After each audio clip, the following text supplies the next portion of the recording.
Love the jacket. Thank you. The Smallvilles. Very cool. Goodbye, my son. Our hopes and dreams travel with you. He'll be an outcast. I'll kill him. How? He'll be a god to them. You didn't recognize me. I didn't recognize you. No, I'm Alex Montiel. It's because of the eyeglasses. The eyeglasses, yeah. Yeah. Yeah. How are you, man? I'm very well, thanks. How are you? Henry Cavill in Mexico. How do you feel to be here?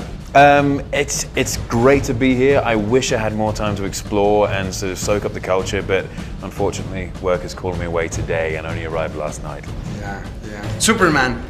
What does he represent as a hero for you, as a superhero? Well, it's obvious, hope. It's what superheroes do represent, especially Superman. He's sort of the granddaddy of all superheroes, and literally this on his chest means hope.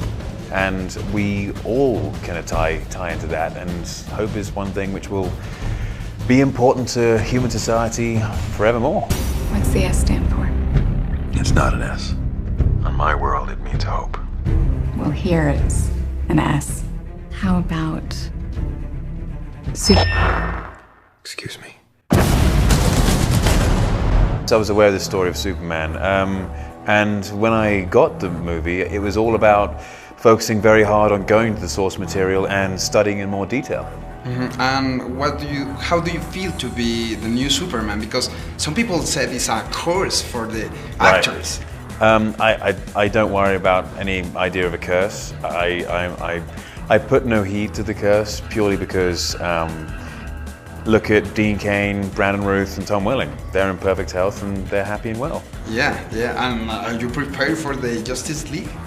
Justice League, if it happens, I would be, yes, if the script is good and we have a great filmmaker attached and as much care and attention is put into that as they put into Man of Steel. Which others superheroes do you want to, would you like to watch in that movie? Well, that's a good question, and I can't really answer it because to get to that movie, you'd have to introduce the various superheroes through potentially other movies or at least paired movies. And so it all depends on how those are played, because it's very much a stage of evolution with these characters. And I think depending on how the character is evolved and depending on how the character translates to screen matters very much who finally gets chosen for the Justice League. Do you have some favorites besides Superman? Besides Superman? That's a tough one. Because they all represent such different things, and my head has been so much in Superman in the sense that sort of I've been exploring the character so much, it's difficult for me to see other favorites. If I had to pick, I would probably say Batman. Batman's a great superhero. And I have to believe that you were sent here for a reason. And even if it takes the rest of your life, you owe it to yourself to find out what that reason is. I was surprised because this movie have a lot of destruction, like no superhero movie before. There's a massive destruction. How do you do that? All with the green screen, or you really fight, or just the computer? It's with green screen. We do fight scenes in real sets and everything. We do fight scenes in real environments, and we add destruction. It's a very complex process in post-production and takes a lot of thought and attention during shooting. And so the guys who were involved in all of that, DJ, Zach, the producers, a lot of care and attention was applied to this. And I'm glad, because when you involve someone as powerful as Superman and someone equally as powerful as Superman going head to head, it's not going to be a pretty thing. Things will get broken. For some, he was a guardian angel. For others, a ghost who never quite fit in. You will give the people of Earth an ideal to strive towards. The most important question, I think, is where the hell is the Superman's underwear? In the same place as everyone else.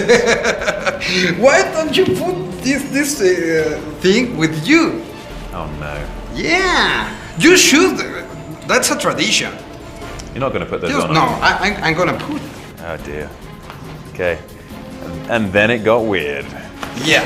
Look, for the next one, for the second movie, Yep, I think you could possibly play the character.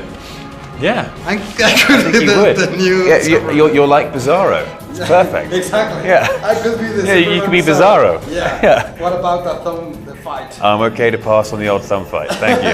I don't know if I should touch you after putting those on. Pues esta es la nueva propuesta de un Superman de Zack Snyder, un Superman producido por Christopher Nolan, un Superman más cabrón, barbón, sudoroso, que no le da miedo ensuciarse las manos. Ya está el Hombre de Acero. ¿Será el inicio para llegar a la Liga de la Justicia? Yo soy Alex Montiel. Síganme en el Twitter, pásenla chido. Y nos vemos en el cine. Por cierto, no te pierdas el especial de la Liga de la Justicia, porque platicamos puros fanáticos profesionales sobre todos los rumores alrededor de esta cinta. Ben Affleck, para Linterna Verde. Demasiado guapo, ¿no? Él también ya destruyó un personaje muy querido. No me importa que se haya ganado un Oscar, es un pésimo actor. Destruyó los Oscars. Pero tomó una sabia decisión, ¿eh? Le ofrecieron dirigir Superman y dijo no. No, también le ofrecieron a la Liga de la Justicia a él y a los Wachowski. A mí también me ofrecieron otra copa ayer y dije no. Por eso voy a dirigir. Hay que saber decir no a veces. Sí. Ok, vamos con Flash.